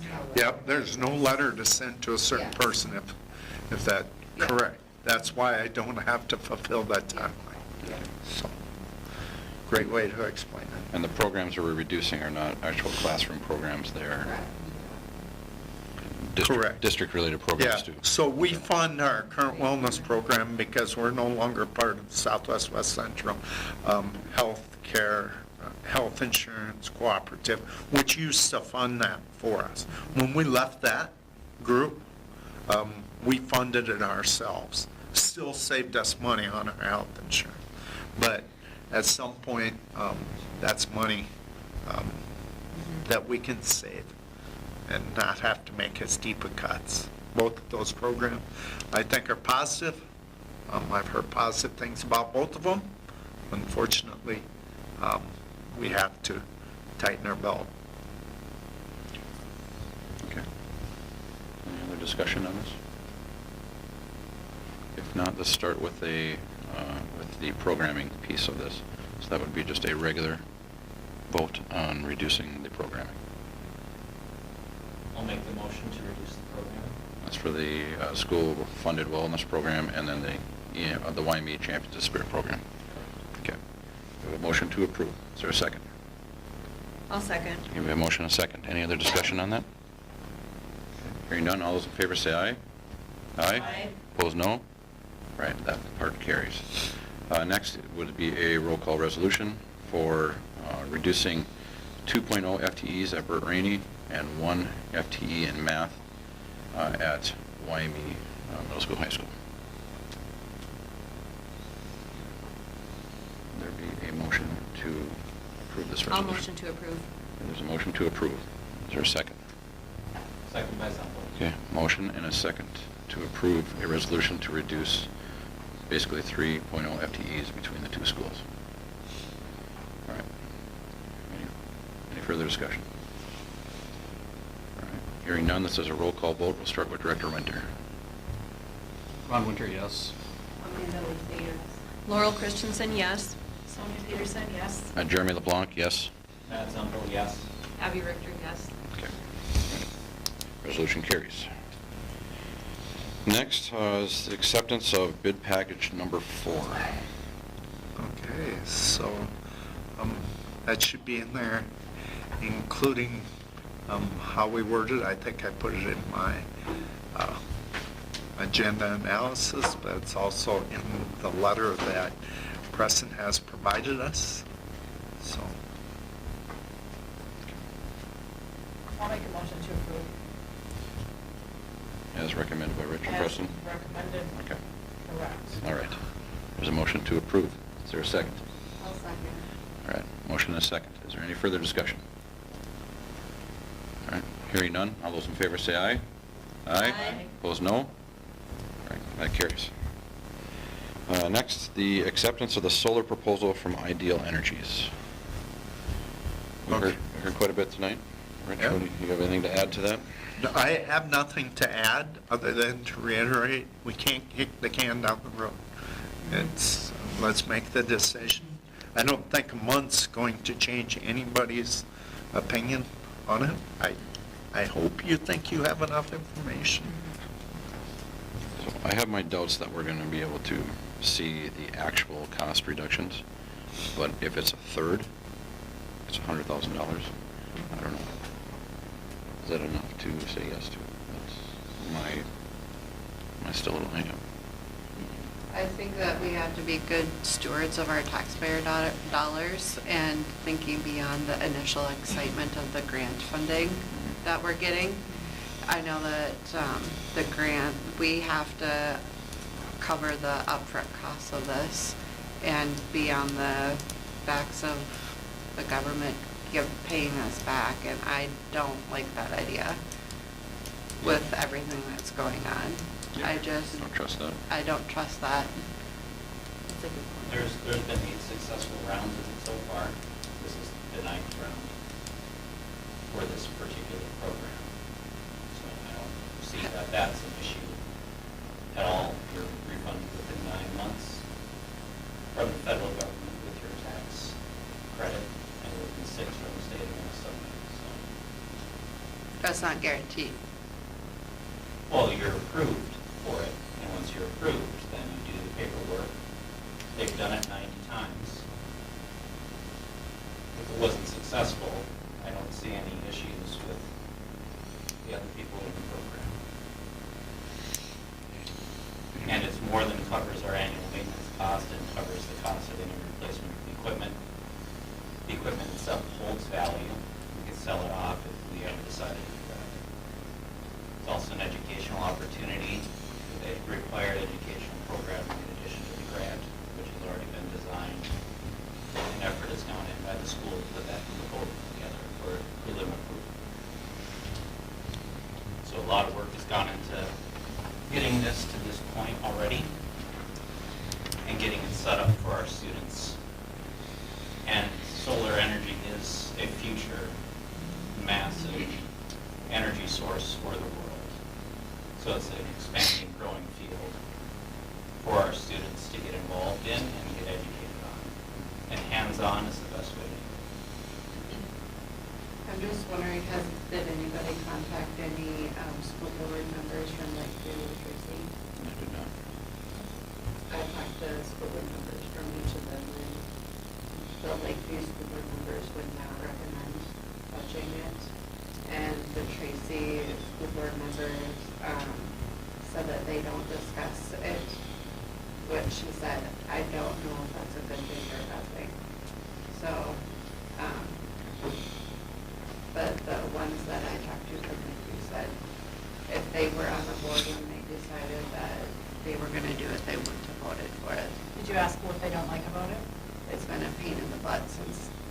Pain in the butt meaning like They maintenance still, for it? maintenance, and they still, are not all the way up and running. Not all of the panels are up and And running. they put it on an existing roof, like their roof was already, Not what did all he of say, it. half-life, or like half-life? And not all of theirs are on the roof. So. Yeah, they have 2 different All of arrays. ours would be on the So, roof, correct? Correct. is the system on the roof working? Because that's a different company versus the ones on the ground, correct? When you know, did they install theirs? They started their project at the beginning of COVID. So it's been 6 years. 6 years? Yep.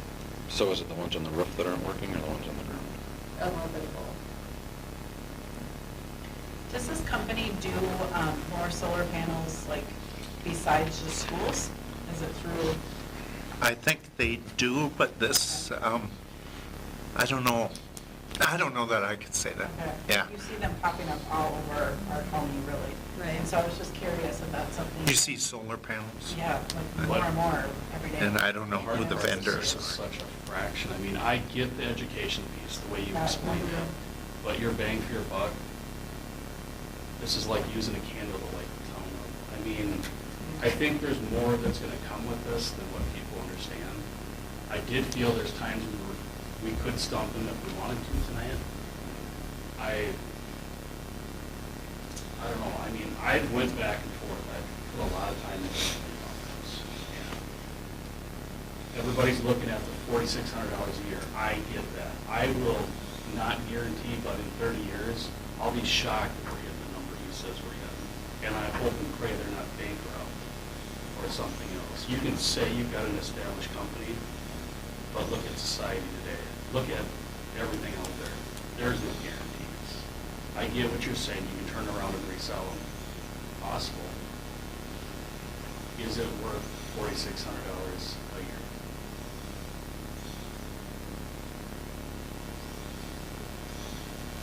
Well, no, unless we try. And that's one thing where But then it's 5 years, we have them 5 years, right? So we're on the guaranteed production agreement, which we've got. If in those 5 years where we have maintenance included, if they're not producing what they're looking at, we break even, removal cost is 20,000. But the chances are, if we're to do it that deep, that's not gonna happen. At that point, we're writing it, we're going. We're committing it. We're doing this, we're committing, we're doing it. Can I say something about some guarantee of 85% of something? After And then 30 what years, happens? 85%, yeah, 85%. Oh, the After panels will still be 30 85%. Look at an But LED on light, average. look at an LED light, leave that light on for so long, what happens? That LED light loses light.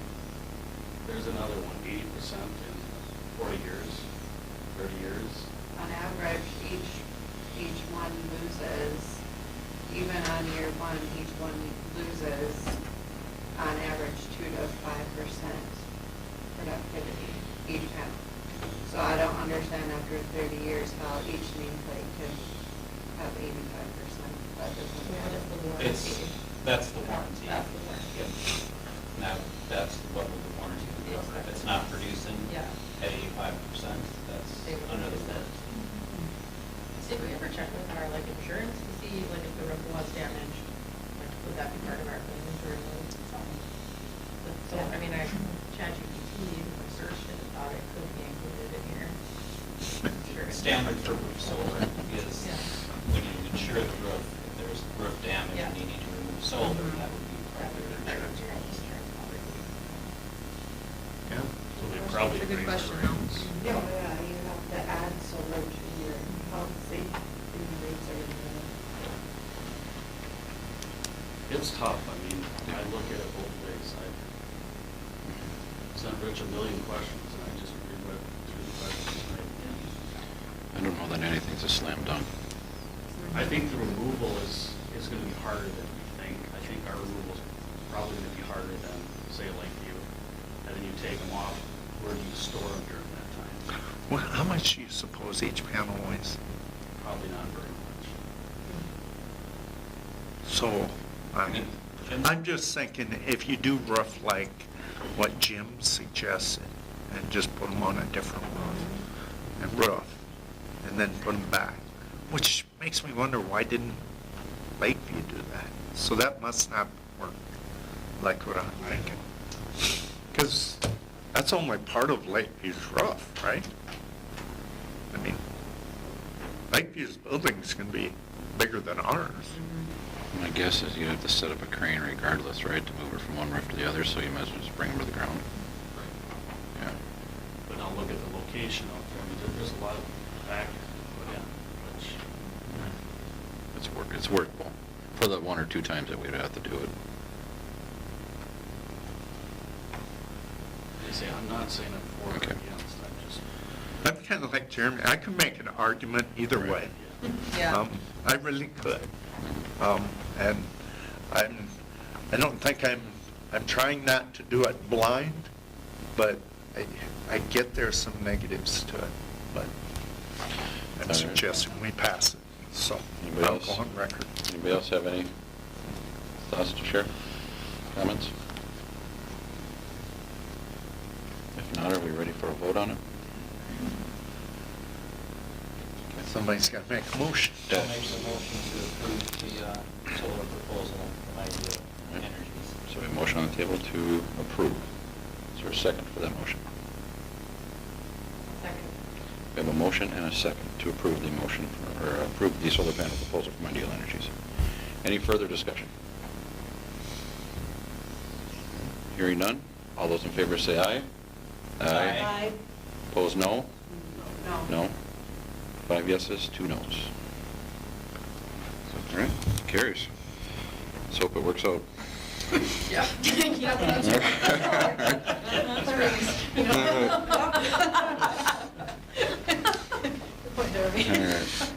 right. All right, policy updates, we have none tonight. We do not have any discussion items, and we also do not have any correspondence. Upcoming events, the Policy Committee has a meeting on May 20th at 5:30. Memorial Day, there's no school on May 25th.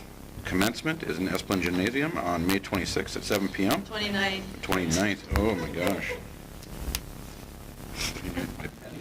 Geez, the seniors would get excited. Yeah, okay, 29th. 29th at 7. Thank you for that correction. Last day of school is June 2nd, and the Staff Development Day on June 3rd, and our next board meeting is June 8th at 6 p.m. Next, we will go into a closed session pursuant to Minnesota Statute Section 13D03 for the purpose of discussing the district's labor and negotiation strategy relating to negotiations with employees. After we adjourn from the closed session, we will adjourn the meeting. We have no further business. All right.